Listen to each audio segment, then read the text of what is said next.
I've been dreading this day. I already drank 2 beers! Hey everybody, welcome back to Pints and Projects. My name is Tyler and I'm your internet buddy for ADHD fueled projects, and today we're looking at iPods. This is my iPod 7th gen classic.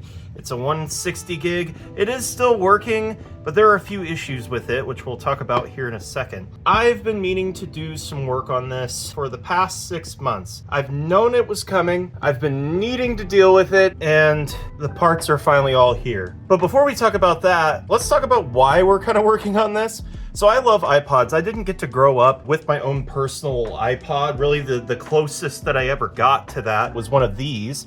This is an iPod Shuffle. Unfortunately, I don't use this anymore. I do have a second one that I bought from a friend, and I don't use either of these anymore. There really is no reason. I really like these iPod Classics. I want to be able to actually use this for a greater purpose here soon. Prior, I was putting my remixed and rebased music on it so I could listen to the songs that I didn't have on Spotify or, the space to put on my phone.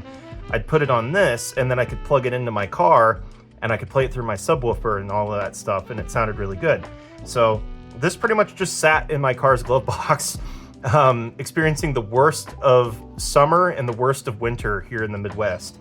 And I got this 3 or 4 years ago, and I got it for free. And it's still working to this day. This isn't my only iPod I have. I actually have 2 other ones. This is my iPod Mini 2nd Gen. This was a 4 gig model, but I actually put a 256 gig flash card in here. This one's actually going to need a battery at some point, so we'll actually have to reopen this and put a battery in it. The battery doesn't hold more than a day, but it's not swelling or anything, so I'm not terribly worried about it right now. I don't use this one as much, but it's really nice because this has a monochrome screen as opposed to the LCD. The LCD can get hard to see in bright light, but it gets easier to see in bright light, and it has a backlight, so you can't complain about that. And then this is my little iPod Nano here. This is a 3rd gen. I got this for free also. I actually haven't wiped it yet, so it still has all the music from the previous owner on it. It's a product red, 8 gig. And these are pretty neat, just because, look how tiny it is. It's so cute. Like, you got a whole iPod here. Like, look how cool that looks. Let's start talking about the 7th gen. We're kind of leading into that. My 7th gen has a problem. And I'm going to try and show you on the screen here.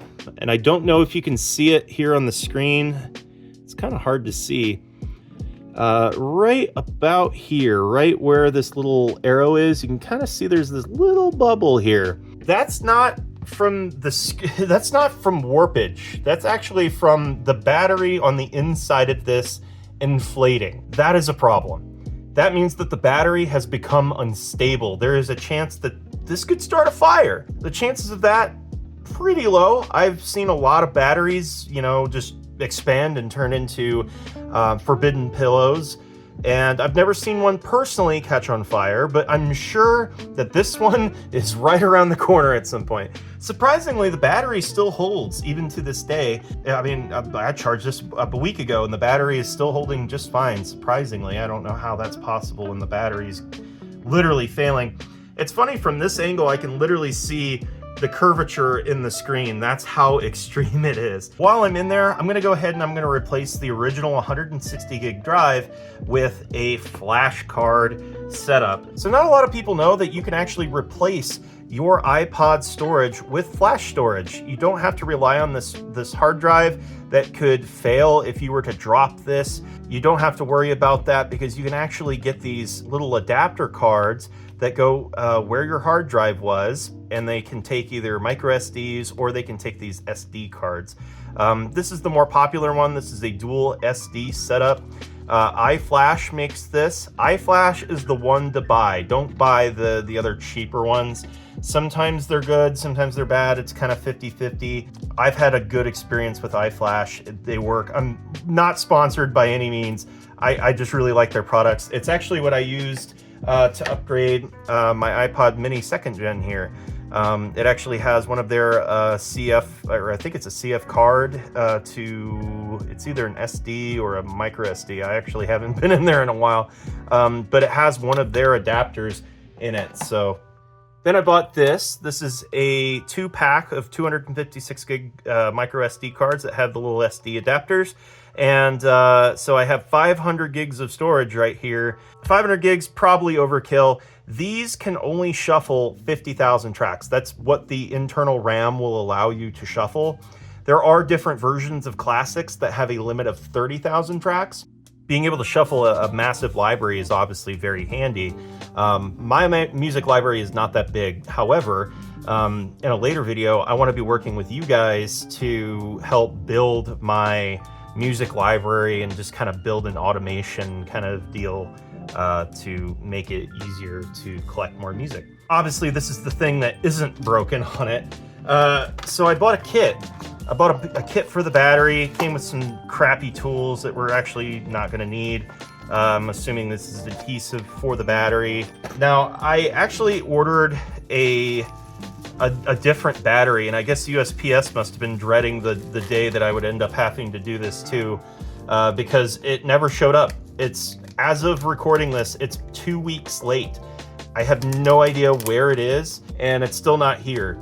So I don't know where it is or if it's ever gonna make it here. I guess I'll have an extra for later. But I ended up just buying this one on Amazon, and it showed up a day early, so. I don't wanna do this. These are so hard to open. I have done one of these in the past. I scratched the ever-living out of this front plate, and I bent this piece out of whack, and it just would not go back together. I had to buy a new front plate and a new rear plate, and I am just dreading this because I am so scared I'm gonna break this. If you're wanting to actually do this, I would get a silver one, because if you scratch the aluminum of the faceplate, it's not gonna matter as much. You're not gonna notice it, because, I mean, if you look at mine, I mean, see how chewed up it is on this little corner here? And it doesn't look bad. It really doesn't. But if you have a black one and you do this, you're gonna scratch it, especially using the tools that are gonna make this really, really easy for me. So what we're gonna do is we're gonna glove up first. First time on this channel that we're gonna have to actually glove up to do something. And that's just because these iPods, there's a video by DankPods where he kind of explains it a little bit better than I'm going to, but literally these iPods turn into a bar of soap when you're trying to do anything with these. So having some rubber grip, like immediately I have so much better grip with the gloves than I do with just my bare skin. But that's good ASMR. Oh yeah. It's time for your inspection. Okay.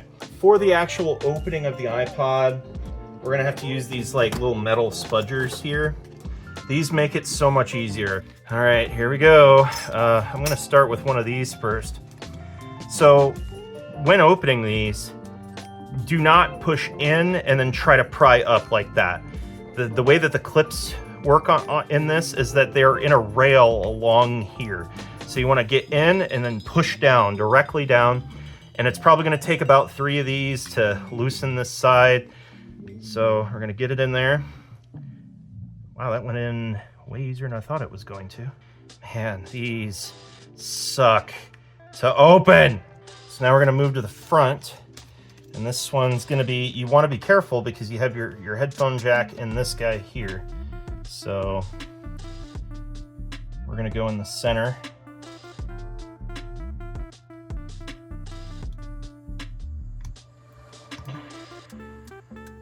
And if I do this in like 5 minutes, I'm gonna be so happy with myself.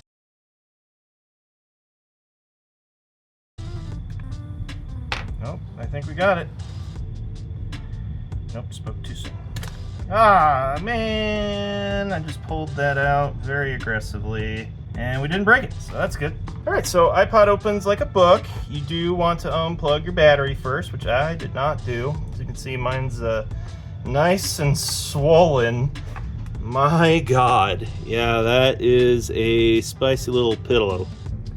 So the cool thing about these is that they have these little rubber bumpers on them to kind of, you know, save the drives. But yeah, these are little tiny mechanical hard drives. Like, look how thin these are. Like it's no bigger than the battery. Like, think about how crazy that is.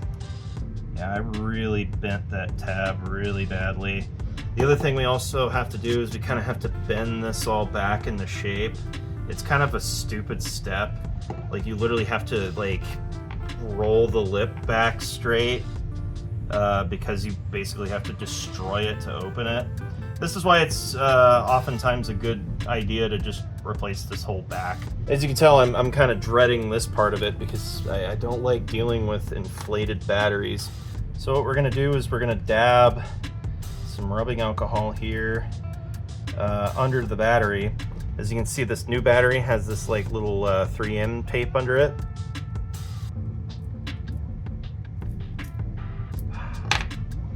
Oh, you gotta be gentle. Oh no. Oh man, yeah, that is a spicy little pillow. But yeah, you can see how swollen this guy was. A normal person would clean up the adhesive. I'm not gonna do that. I'm gonna see if I can bend this back, this little tab, because yeah, it's pretty bent. But the rest of it looks pretty straight. I'm actually pretty happy with myself. I didn't destroy it.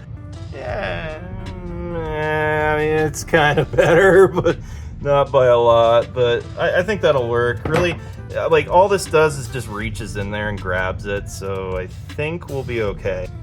Well, tight little fit in there. How cute.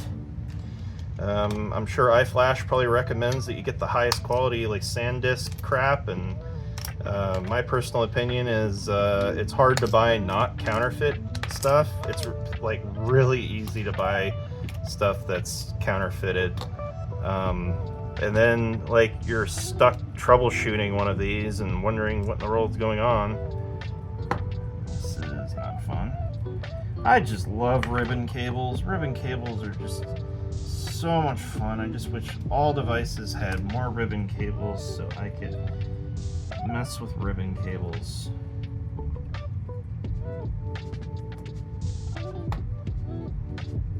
Okay. Haha! Oh, we did it! Check this out. Cool. All right, before we, this is really important.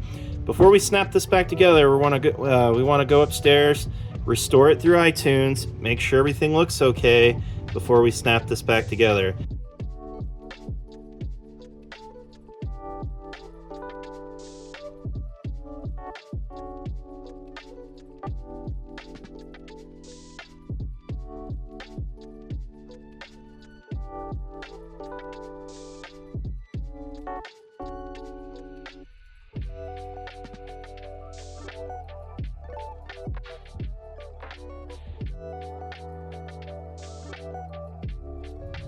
All right, we did it. It works. I'm so excited. All right. Yeah, look at that puppy. I didn't put any music on it yet, but Snoopy's iPod, 465 gigs. Ah, so cool. All right, moment of truth. Will she snap back together?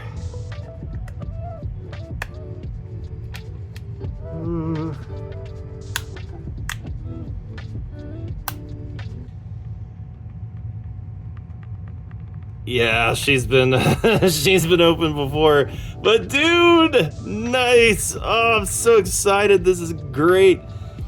Man, this is fantastic. And it's got a brand new battery to boot. How could I complain about this? Oh, yeah, celebration, man. Celebration. It really wasn't that bad of a job either. Like, the amount of work that this took to do, like, honestly really wasn't that bad. Oh, yeah, and then the main thing is that the display isn't bowing anymore. It doesn't even have that little dot on it anymore. I'm gonna get to load music back on this guy, and I'd like to thank you all for watching, and I will see you in the next one.